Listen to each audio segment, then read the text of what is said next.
Eu só queria trazer aqui a declaração do ex-presidente Jair Bolsonaro, que deu uma declaração ao site Metrópolis em relação a essa reação ao depoimento de Freire Gomes que aqui comentamos. O ex-presidente disse o seguinte: classificou como narrativa idiota as acusações de que ele teria tramado um golpe de Estado após ser derrotado aí nas urnas pelo presidente Lula. Alexandre. Eu só queria fazer um adendo aí à retrospectiva histórica que o Augusto fez, que começou com a crise quando Café Filho foi hospitalizado, e aí veio Carlos Luz, e no fim resolveu com o Nereu Ramos, é que contra a posse de Juscelino, houve duas rebeliões na Força Aérea, Aragarças e Jacareacanga, mas o que eu queria salientar é o seguinte: nos dois casos foram para a primeira instância, e depois o Juscelino ainda anistiou, porque ele queria paz, né, nas Forças Armadas. Era o coronel Lameirão, daqui a pouco eu lembro o nome dos outros, mas enfim, primeira instância, né, porque eles não tinham foro privilegiado.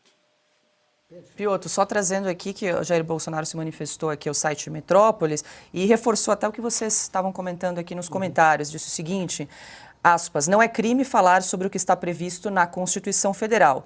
Você pode discutir e debater tudo o que está na Constituição Federal. O que falam em delação, em depoimentos, é problema de quem falou. É uma narrativa idiota dizer que houve crime, fecha aspas, então, para Jair Bolsonaro. Não, eu vou, assim, como jornalista, eu cubro eleições, acho que desde 1994, verdadeiramente cobrindo uma eleição.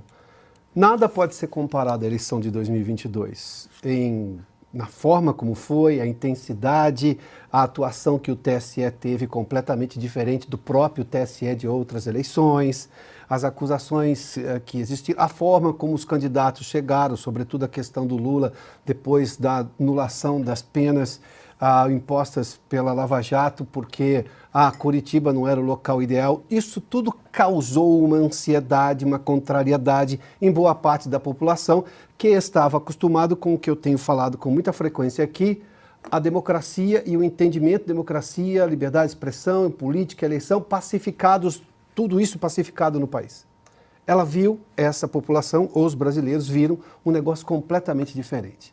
Daí é natural que quem esteja no poder e tenha a responsabilidade de fazê-lo, se por um acaso houver alguma manifestação muito mais dura por parte da população, o que faço? Bom, vamos à cartinha escrita lá pelos constituintes, que teve a presidência de ninguém menos do Dr. Ulisses Guimarães. Na Constituição tem um negócio chamado Estado de Defesa, que prevê, primeiramente, a consulta aos conselhos de defesa, a dois conselhos, entre eles o de defesa, a razão pela qual os militares foram ouvidos, inclusive, uma pergunta, se o presidente não pode falar com seus assessores, quem vai falar? E que teria que ser aprovado pelo Congresso. Mas, por fim, só para deixar muito claro, tudo de acordo com a Constituição.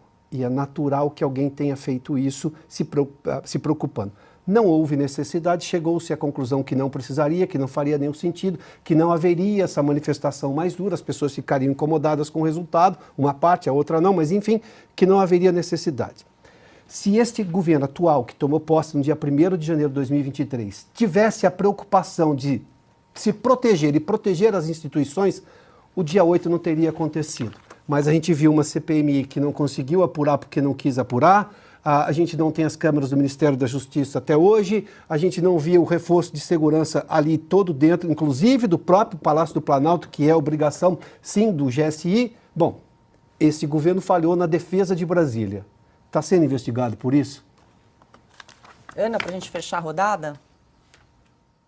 Só queria trazer um ponto aqui nisso tudo, né? Porque, como eu mencionei, desde o dia 1º de janeiro do ano passado, nós estamos falando de uma outra administração que já deixou Brasília e que tudo vem acompanhado de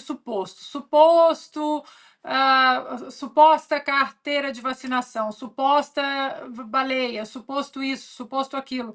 Só lembrando que um deputado federal que foi eleito com um número recorde, mais de 340 mil votos, se eu não me engano, vocês o entrevistaram aqui essa semana, estou falando do Deltan Dallagnol, ele foi cassado por um suposto crime no futuro. Olha, ou seja, vamos falar do que o presidente Bolsonaro conversou, consultou, como o Piotr disse, tudo dentro da Constituição. E se não tivesse sido dentro da Constituição, executou? Não, não executou. Isso no Brasil não é crime, embora tudo que tenha acontecido foi dentro da Constituição. O deputado Deltan Dallagnol foi cassado, outros parlamentares estão na mira por supostos crimes no futuro. E aí, Paula, eu acho que nem George Orwell imaginou tanto, nem ele foi tão longe assim.